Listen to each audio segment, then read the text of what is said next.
Alex Pereira has accepted a fight against Jiří Procházka on the main card of UFC 303. And even though this is exciting news, there are a few things that are concerning to me from a medical perspective. In this video, I'll go through my list of concerns from the least to the most concerning. The first and least concerning thing to consider is Alex's broken toe. He mentioned in one of his recent videos that he gave himself a little pause to allow himself time to recover after the fight against Jamahal Hill. However, he also broke that toe before fighting Jamahal Hill, and we saw what happened there.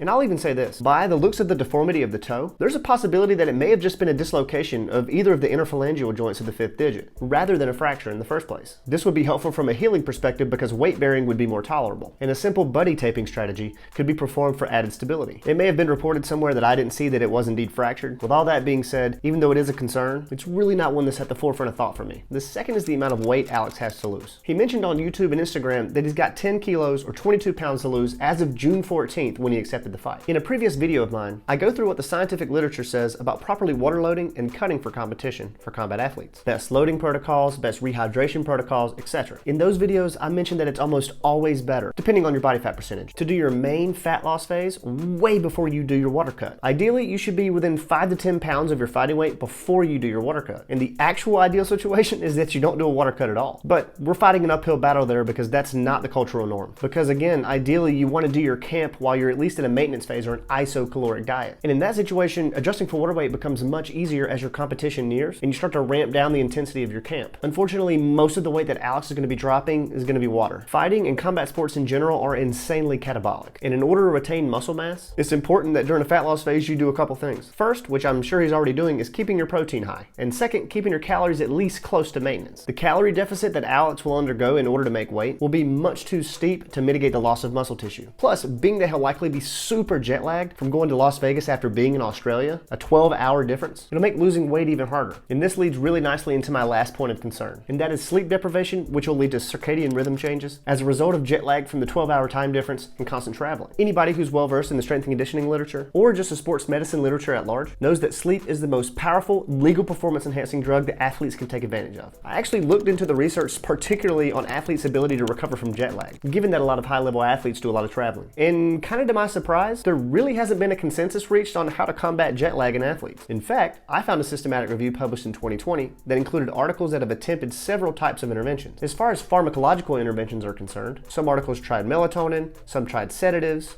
some tried stimulants, and some even tried medications analogous or similar to melatonin. And out of all the studies that are cited in the literature review, which I'll link in the description below, there was one article that had moderate findings for stimulants, but it had a very small population size for the study, and it was observational in nature. Non-pharmacological treatments such as exercise, nutrition, light exposure, and napping were included as well. Of these interventions, exercise had the most promising results, having one study that found significantly increased sleep quality 1 and 2 days post-flight when travel was preceded with exercise in the evenings leading up to the 9-hour flight. Another study combined intervention of 3 milligrams of melatonin, sunlight exposure or avoidance, and physical exercise exposure or avoidance to facilitate resynchronization of the circadian rhythm. They found that these athletes had a significantly shorter resynchronization period than the expected 6 days after a 12-hour time change. But again, we have an issue with this study being observational and thus poorly controlled, with some of the exercise intensities being self-selected by participants. And nothing of real substance came out of the nutrition, light exposure, or napping interventions. All right, so this tells us a few things here. One is that the expected time to resynchronize after a 12-hour flight